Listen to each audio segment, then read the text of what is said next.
Let's take a look at a tricky little trig derivative question from AP Calculus. So I want you to read the question first. If y equals sine of x, then the derivative to the power of 50 of sine of x equals. So when you first look at this question, it may seem a little daunting because although you've learned higher order derivatives such as like the f prime of 2. Now, you've never really been in this type of situation where you had to find the f like prime of 50. So in this case, this question was daunting to me a little first, but it gets easier when you kind of think of it conceptually. So first, you want to see if there are any patterns, because in a question like these, there will always be some patterns. So let's go first. So the derivative of sine of x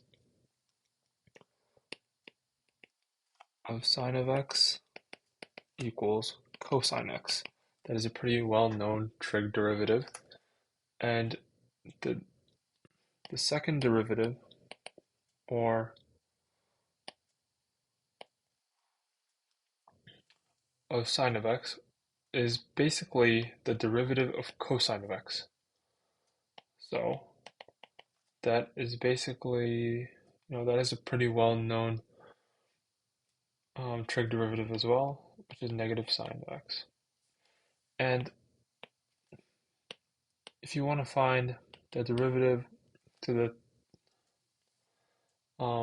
third order of sine of x, it is basically just taking the derivative of what we just got before, right?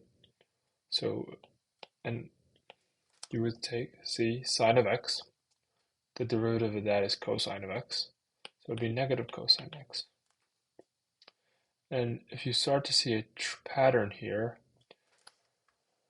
it's going to start to form, and you keep on going, and you see that the derivative to the fourth power sine of x is essentially the derivative of this, right? And you kind of get to see a pattern that cosine of x, the derivative of cosine of x is negative sine of x, and there's already a negative in front, so this turns into sine of x.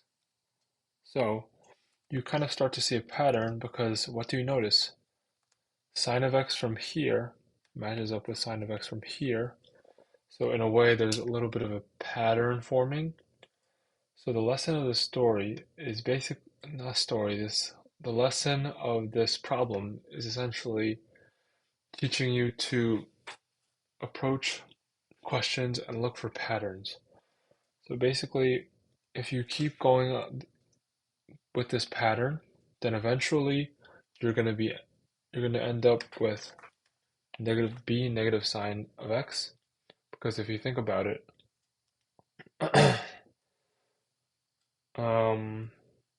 let's say if we count by multiples of 4, we're going to eventually get to, I don't know, what is it? D to the 48th, is it? Which is essentially going to be sine of x, right? Because we already indicated that in our pattern. And if we keep on going, this is going to become cosine of x, and this is going to become negative sine of x, because we followed that pattern. So yeah, thank you for watching, and if this was helpful to you, please consider subscribing and liking, and yeah, I'll see you guys in the next video.